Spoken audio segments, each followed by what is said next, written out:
ओम गणपते नमः। श्रीमद्भगवद्गीता 12वां अध्याय श्लोक 8 से मेव मन आदर्श मयि बुद्धि निवेशयसि मेव अत ऊर्ध्वम न संशया। मुझ में मन को लगा और मुझ में ही बुद्धि को लगा, इसके उपरांत तू मुझ में ही निवास करेगा, इसमें कुछ भी संशय नहीं है। अथ चित्तम समाधातुम न शक्नोषि मयि स्थिरम अभ्यास योगेन ततु मामी छाप्तुम धनंजय।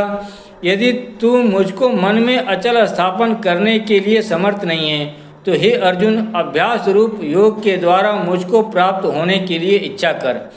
अभ्यास से अप्य समर्थो असी मत कर्मो परमो व मदर्थमपि कर्वाणि कुर्वन् सिद्धि माप्स्यसि। यदि तू उपयुक्त अभ्यास में भी असमर्थ है तो केवल मेरे लिए कर्म करने के ही परायण हो जा। इस प्रकार मेरे निमित्त कर्मों को करता हुआ भी मेरी प्राप्ति रूप सिद्धि को ही प्राप्त होगा।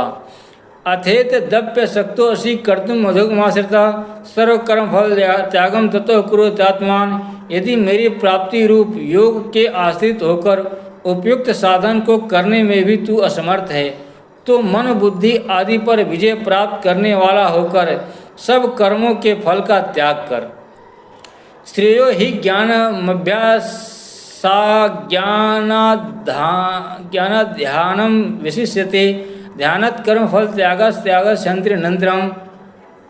मर्म को न जानकर किए हुए अभ्यास से ज्ञान श्रेष्ठ है, ज्ञान से मुझ परमेश्वर के स्वरूप का ध्यान श्रेष्ठ है, और ध्यान से भी सब कर्मों के फल का त्याग श्रेष्ठ है, क्योंकि त्याग से तत्काल ही परम शांति होती है। अद्वेष्टा सर्वभूतानां मैत्रेयः करुण एव च निर्ममोह निरंकार सम दुख सुख क्षमे संतुष्ट। सत्यम योगी अतात्मा दृढ़ मर्पित मनोबुद्धियो मद भक्त से में प्रिया।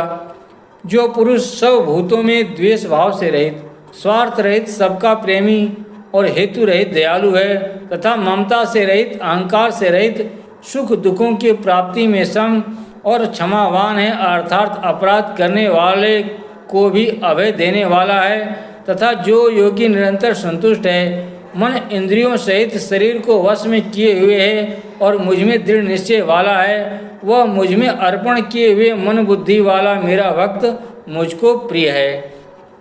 यस्मान्नो द्विजते लोको लोकान्नो द्विजते जाया हर्षामर्ष भय दैर्घ्य मुक्तो यशा च में प्रिया। जिससे कोई भी जीव उद्वेग को प्राप्त नहीं होता और जो स्वयं भी किसी जीव से उद्वेग को प्राप्त नहीं होता तथा जो हर्ष अमर्ष भय और उद्वेग आदि से रहित है, वह भक्त मुझको प्रिय है। ओम नमः शिवाय।